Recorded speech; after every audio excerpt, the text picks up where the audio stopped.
Thank you very much. Let me thank those who have spoken before me and remind us that interference in Africa started with slavery. When slavery had lost its value, it graduated into colonization. And that is the context in which Berlin must be seen when the European powers sat in Berlin and divided the continent of Africa into spheres of influence. When colonization had lost its luster through a combination of certain realities and agitation from the continent, we regained our independence. But as John Henry Clark, that great African-American, said, we regained independence by mimicking European governance systems. And he rightly says, no African country will ever succeed on the basis of those systems. After that, the neo-colonial project was instituted. And all of us will remember Kwame Nkrumah's book, Neo-Colonialism, the Last Stage of Imperialism. And he there says the most dangerous. We are now in a neo-colonial stage when the European powers are at their most diabolical, when the Americans are at their most diabolical. And it's not lost on me that they'll be meeting in Hiroshima next week as the G7. And how do they interfere? They interfere militarily. They ensure that you in the military are trained in Sandhurst, are trained in West Point, so they affect your mind. They interfere diplomatically, sometimes through gunboat diplomacy. And that is why you see sometimes your typical European ambassador treats our heads of states in a condescending manner. They interfere through institutions such as the IMF and the World Bank. They interfere by ensuring that our economic infrastructure is beholden to theirs through dollarization. They interfere through education. They interfere by influencing our processes, by lending us advisors who tell us what to do. The neo-colonial project is alive and well, and it is at its most dangerous, and we Africans must smell the coffee. If we don't, they are going to continue to interfere. How else do they interfere? Through NGOs, Danida, CEDA, UK Aid, USAID. These are Trojan horses that are introduced into our countries for the purpose of influencing our processes. And they infiltrate our institutions. Right now, if you look at the African Development Bank, look at the shareholding. It's Americans, it's Germans, it's Japanese, it's the French.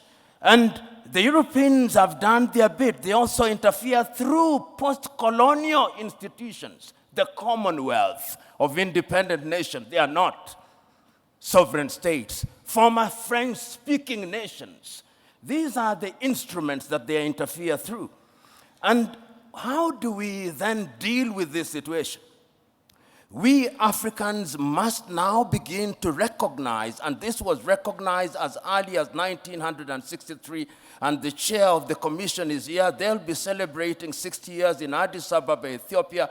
And 60 years ago, on the 24th day of May, Kwame Nkrumah warned us. He said, if we are not united, they are going to interfere with us militarily. They are going to interfere with our economy. They are going to interfere with our agriculture. They are going to interfere with our health. Our duty, and I hope that when African heads of states and government meet in Addis next week, it will not be another jamboree at which pro forma speeches are read. I hope it will be an occasion to give meaning to Africa Agenda 2063 I hope it will be an occasion to give meaning to Africa Continental Free Trade Area. I hope it will be an occasion to revitalize the Malabo Declaration, the Maputo Declaration, the Yamoussoukro Declaration. In other words, we Africans, as I conclude, we Africans must stop operating in silos. Rwanda alone will not confront them. Burundi alone will not confront them. But if we go through the regional bodies and ultimately the African Union, we may indeed succeed in putting away this bulwark. And remember, it is no longer just Europe. There is a new scramble for Africa. The Chinese are here. The Turks are here.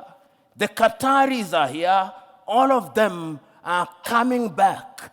And the military bases that you see here is telling you that if you don't behave, we are going to use force. Sometimes I wish, and I'm saying this seriously, that we too had a nuclear weapon, because that is what Europe and America understands. The impact of European and American and Russian and Chinese interference is a raw wound. It is not something that is in the past. It is something that is happening as we speak. And therefore, when we speak to it, we are speaking to it to warn ourselves of the reality. When we speak about the Danidas and the NGOs, these are bodies whose raison d'etre is to ensure that we remain in a perpetual state of begging. That is what we are doing to warn ourselves. And we are not for 1 minute saying that we will shut ourselves out from the rest of the world. What we are saying is that we must define how we engage with the whole world. And we are saying that as individual countries, we are weak, and the rest of the world wants to operate and to deal with us in our weak state. The United States of America are dealing with Rwanda on second-hand clothing. Rwanda cannot resist them. Burundi cannot. Kenya cannot. Uganda cannot. But if we are East Africa with a population of 300 million, we can. If we are SADC, we can. If we are ECOWAS, we can. So this is what we are saying. And we are saying further that going forward, we must also recognize our internal weaknesses. And what is our weaknesses? Chinua Achebe said it very well. The problem of Africa is simply and squarely one of political leadership. The rank of many political leaders in Africa are thieves. Let's call them by their name. They are thieves. They are individuals who are not interested in the interest of this country. And as long as we continue electing such individuals into positions of power across Africa, they are going to be manipulated. What then is the responsibility of the citizenry? The responsibility of the citizenry is to make demands. The chairman here, I hope he has received the several letters that I have written to him. I've written several letters to his organization, talking about the role of the African Union in peacemaking. I wrote to the chairman only last week about the situation in Sudan, saying we must solve our own problems. And I want to see a crusading African Union, so that it's not the Americans and the Saudi Arabians who are summoning them to Jeddah. It should be in Addis Ababa. In a nutshell, Joe, what I'm saying is that we have a responsibility to ourselves, both at the leadership level and at levels of the civic society. We must be engaged in a positive manner, and we must keep on shouting without being diplomatic, because diplomacy is lulling us into a false sense of security. And lastly, I want to say this. When foreign powers come, we must always be reminded of these goodies that they bring to us. It used to be said of the Trojan War that even when the Greeks bear a gift, they do not mean well. They never mean well. And the sooner we say it, recognizing the external threat, recognizing the domestic weaknesses, the safer we are. Right now, as I conclude, there is a group of experts going around East Africa, collecting views about the constitution of East Africa. I've just written to them this morning. They are leaving Kenya. If you ask 10 Kenyans, possibly only one knows they're in Kenya. Then they will be going to Burundi. If you ask your typical African about Africa Agenda 2063 out of 10, if 2 know about Africa Agenda 2063, you'll be lucky. If you ask them about the Africa Continental Free Trade Area, 10, if 2 know, you'll be lucky. In other words, we are not doing well. And I'm going to be blunt at these functions. If you ask the chair of the African Union, who funds the African Union, possibly 60% of the budget is externally funded. He who pays the piper calls the tune. That is the reality of the world. We must begin to pay for our own things in order to be understood and to be respected. In other words, Africa recognizes the need to define herself and to define her agenda. And I do not begrudge nations that define themselves and their agenda. Ronald Reagan once said it, and I agreed with him, that every nation does what is in her best interest. And I have no problem with that. The problem that we have is that at critical moments in African history, we have failed to seize the moment. You will remember in 1917 at the Champaran campaign, Mahatma Gandhi told Charlie Andrews, I do not want you to participate because at this point in time, the Indians must believe that they can do it themselves. In other words, there comes a time in the history of a nation when even friends of goodwill must be told, keep aside. We want to believe that we can do it, and your help must be surreptitious and subterranean if you are a person of goodwill. And the Champaran philosophy is what we must define for ourselves. In the year 2005, the former Prime Minister of Britain, Tony Blair, put together 17 individuals in what was then called Our Common Interest. The report on the African Commission. The Prime Minister, he was then the President of the European Union, from which Britain has now left, and he was also the President of the G8 at that time before the exclusion of Russia. They produced a report. Right now, when I see the Blair Institute moving around Africa, they are implementing exactly what was in that particular report, and I have a copy of it, not for the benefit of Africa, but for the benefit of the Institute. And what they have done is to sugarcoat it and camouflage it for the purpose of hoodwinking Africa and for the purposes of creating an environment which benefits foreign companies to the detriment of the continent of Africa. So that some of these engagements are anodinal. They simply lull us into a false sense of security. Do I blame them? No. That is why I agree that we must decolonize all learning. I don't know who said it this, that if you have that the happiness of the slave is the comfort of the slave owner. And I'm saying that if Africa does not recognize this, then Africa will never recognize and realize our potential. The saying goes that if you behave like grass, goats will eat you. And many times we in the African continent behave like grass, and we are fit for eating. And that is what I'm saying, going forward in a strategic engagement such as this, it is incumbent upon the continent of Africa, and remember I said there is a new scramble, sometimes subtle, sometimes not so subtle. There was 1 month in this continent when the Russian foreign minister was here, the American foreign minister was here, the Chinese foreign minister was here, the French president was here, the Turkish president was here, within a period of 2 weeks. What were they looking for? What is in their best interest? They engaged little countries. They don't want to engage the East African community. They don't want to engage SADC. They don't want to engage ECOWAS, because when they are big, they are not manipulable. And when on the 14th and 15th days of last year, the African heads of states and government were summoned, and I use the word summoned very deliberately, to Washington, D.C.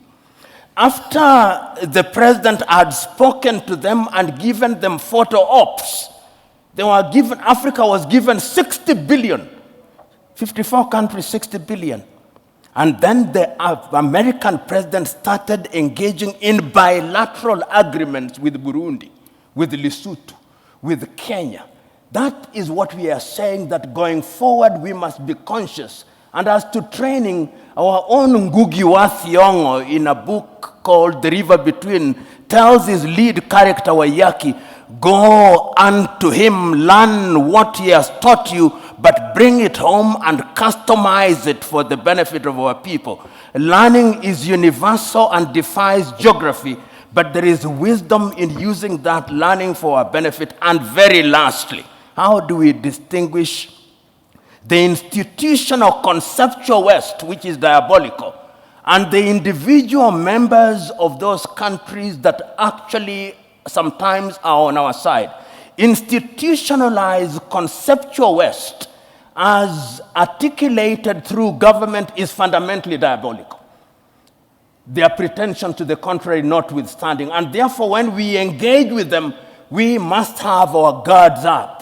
We are capable, in my view, of discerning who is better, and that is the duty of our leadership. Our leadership doesn't do a good job out of it, and that is why the demand from the civil society, the demand from academia must remind leadership at all times, you are dining, and I'm using this as a term of art, that when you are dining with the devil, you must do so with a long spoon. Thank you. Thank you, Prof. I don't know that you wanted to respond to the issue of definition earlier on, or indeed any comments that you might have. Let us not drown ourselves in semantics. This is my view with due respect. First of all, let us remember that, and I always warn us Africans, if I was using my mother tongue to define interference, or using a Kiswahili word, what meaning would it carry? And sometimes we find ourselves prisoners of Portuguese, prisoners of French, prisoners of English, or any other colonial language which we have appropriated and which we now deploy in terms of engagement. History has demonstrated, and my good friend Kegoro said it, history has demonstrated not once, not twice, that the intentions appear to be noble in the beginning, but when they have come in like the proverbial Trojan horse, they go beyond their mandate. Show me what is happening to Libya today. Show me what is happening to the Central African Republic. Show me what is happening to Somalia today.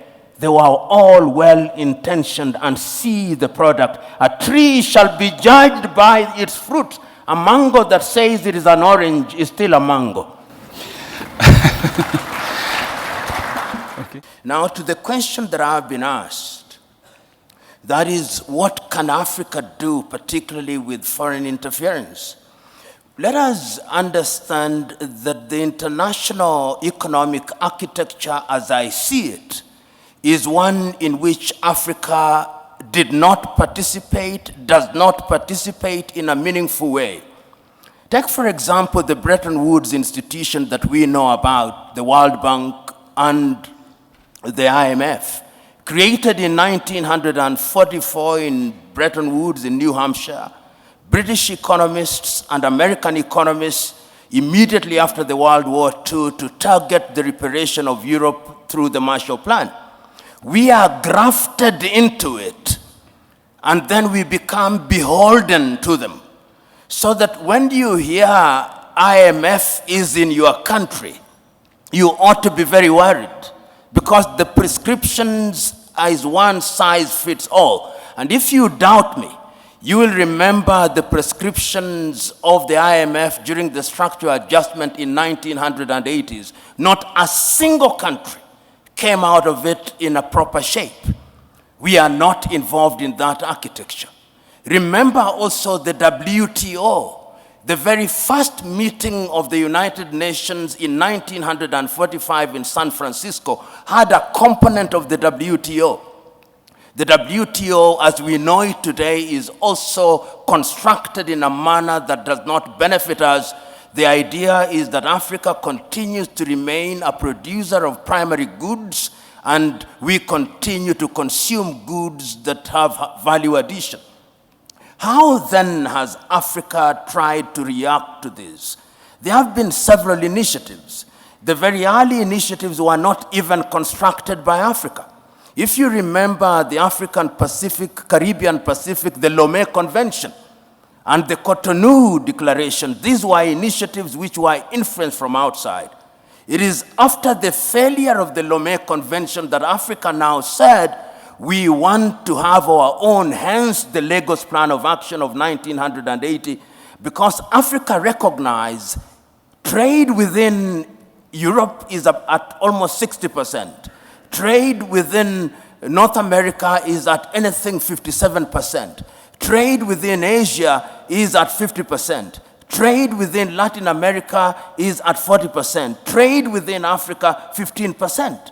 But the Lagos Plan of Action did not realize the dreams that we set for ourselves. So Africa has always identified the solution to our problems. In fact, and the president of the commission, or the chairman commission, will agree with me. If you listen to Kwame Nkrumah when he spoke on 24th day of May, 1963, he said, the only way in which we are going to ensure that we survive in this hostile world is to have one government. Perhaps some said he was naive, he was too idealistic, but he could see it. He could see that the smaller we are, the weaker we are in all aspects. He said, even one army, even one foreign policy, he said. And people thought he was naive. In 2013, when we came up with Africa Agenda 2063, and I invite you to read the letter written by Nkosazana and Dlamini Zuma, from whom the president took over. She is apologizing to Kwame Nkrumah. She's saying, we wish we listened to you. So what are we doing as Africa in terms of trying to deal with this foreign interference? Having recognized these, first of all, under the REX, the East African community, you remember there was the Committee of Fast Tracking of the East African Community and East African Confederation. The first president of East Africa ought to have been sworn in 2010. It did not happen. As I'm talking to you, there is now a body that is moving around trying to create a constitution for the East African Confederacy, which is a realization that if we want to interfere, if we want to stop foreign interference and we want to engage constructively, we must have a big market, and that market will be the East African market. Hence, Kenya, Uganda, Tanzania, Rwanda, Burundi, South Sudan, and now the Democratic Republic of Congo, and the Somalis are coming in, and I'm told the Ethiopians are also contemplating. And not only in East Africa, in ECOWAS, there was even an attempt to create a currency called the ECO, which was torpedoed, as you know, by the French. And in SADC, these are ways and means of immunizing ourselves against the machinations of not only Europe, but China. China is increasingly coming into the continent. Russia is increasingly coming into the continent. Turkey is increasingly coming into the continent. Qatar is increasingly coming into the continent. The Emiratis are coming into the continent. So we are seeing all these things happening. But beyond the REX, there is also the African Union. If you read Africa Agenda 2063 and the 7 aspirations, they are designed specifically to ensure that we form a bulwark against these foreign interference. And let me correct myself if I was misunderstood. They are small nations. Let's not delude ourselves. The theory of sovereignty of nations is a fiction. Right now, we will have meeting of the G7. Why? Because they are bigger economies and we are not there. Then we will have the G20, which are slightly bigger. Then they are the smaller nations, and they met recently in Brussels. So we must distinguish the fiction of equality of nations and the reality of nations. And when, therefore, we want to negotiate at the continent of Africa, we are saying the bigger we are, the better we are. So efforts are there. And as I conclude, I'm saying, if we look at Agenda 2063 and we look at Africa Continental Free Trade Area to eliminate tariff and non-tariff barriers, to allow for the free movement of persons, then we would be in a better position to engage. And I'll give this example. Look at East Africa. We said that we did not want second-hand clothing. Rwanda accepted. Then Uganda and Tanzania were persuaded by the United States of America, and we dropped out. This is what divide and rule is all about. So these things that we are talking about, they are not going to be realized in your lifetime. These are intergenerational battles. And our duty, as Nyerere said on the 6th day of March 1997, this generation has a duty to carry the torch. And the worst mistake that we can make is to lose hope and to despair. Thank you. Thank you.